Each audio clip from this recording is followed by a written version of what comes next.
सब के बावजूद भी यह ध्यान में आ रहा था कि जब तक कानूनों में बदलाव नहीं होगा तब तक किसान के बारे में जो हम उन्नति का सोचते हैं वो संभव नहीं हो पाएगा। और इसलिए भारत सरकार ने 2 अध्यादेश बनाए जिनको जारी किया गया और अब वो अधिनियमित हो गए हैं, विधेयक बन गए हैं। एक है कृषि उपज व्यापार वाणिज्य विधेयक और दूसरा है मूल्य आश्वासन और कृषि सेवाओं का करार विधेयक।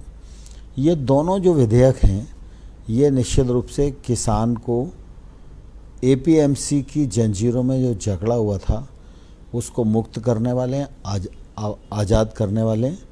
और जो छोटा किसान है उसे भी अपने उत्पादन की बुआई के समय गारंटी मिल सके और वो महंगी फसलों की ओर आकर्षित हो सके, वो नई टेक्नोलॉजी का उपयोग कर सके, नए बीज का उपयोग कर सके, अच्छे पेस्टिसाइड का उपयोग कर सके, अपनी लागत को कम कर सके, एकीकृत सिंचाई में जुड़ सके और साथ ही साथ वह निजी निवेश को अपने तरफ आकर्षित कर सके।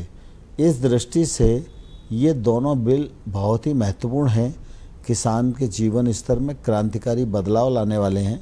और मैं आपके माध्यम से किसानों को ये कहना चाहता हूँ कि इनको क्रियान्वित होने दीजिए, निश्चित रूप से आपकी ज़िंदगी में बदलाव आएगा। आपने इन बिल ये जो कानून है इन्हें आप कह रहे हैं कि नई क्रांति आएगी कृषि के क्षेत्र में, मतलब रेवोल्यूशनरी है ये कानून। और आपने ये भी कहा कि मोदी जी ने कहा है कि मोदी जी ने खुद कहा कि किसानों के पैरों पर जो जंजीर थी, जो बेड़ियां थी वो टूट गई हैं। तो ये बेड़ियां क्या थी? और वो लघु किसान जो है, जैसे आपने कहा 85% जो है लघु किसान है, उनको क्या फ्रीडम क्या होगा? उनको रोक कौन रहा था और फ्रीडम क्या है उनके लिए? अब क्या आज़ादी है?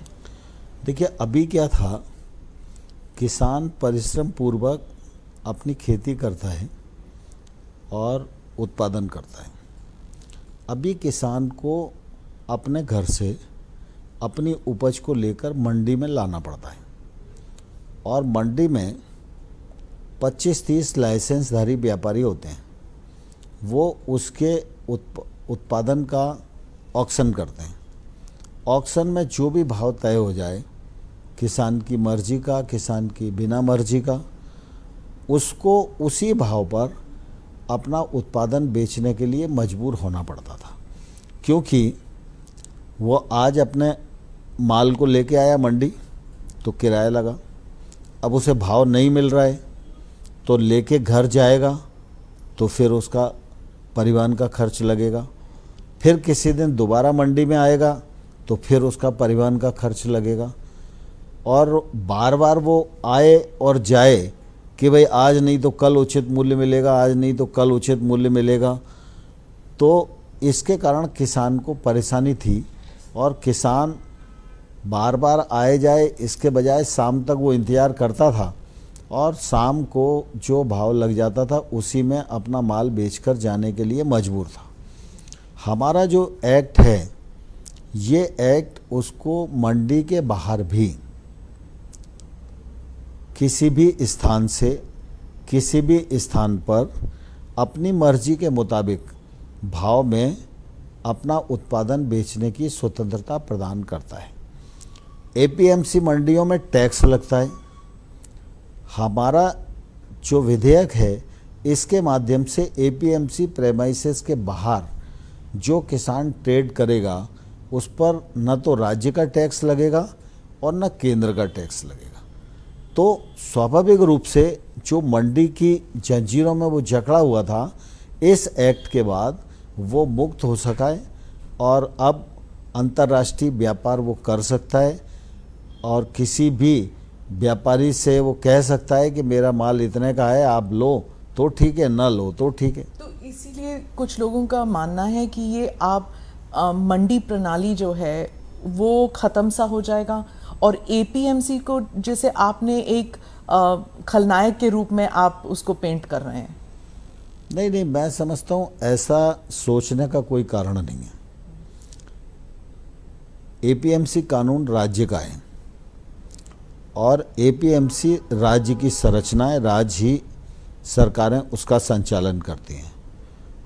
वो हमारे कानून से बंद नहीं होती और हमारी मंशा भी नहीं है उनको बंद करने की।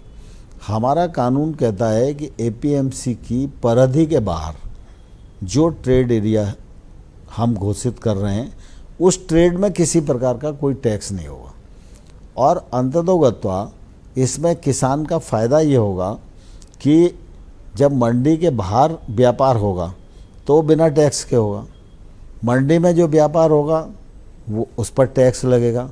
किसान को फ्रीडम है, वो कौन से रास्ते को अपनाना चाहता है। तो मैं समझता हूँ किसान को ये तो स्वतंत्रता लोकतंत्र में होनी चाहिए। मुनाफा किस में होगा, मंडी और एमएसपी जो एपीएमसी में मिल रहा था या फिर खुले में जाके? देखिए, जो टैक्स लग रहा है अगर दूसरे स्थान पर टैक्स नहीं लगेगा तो वो फ़ायदा तो किसान को ही होगा ना।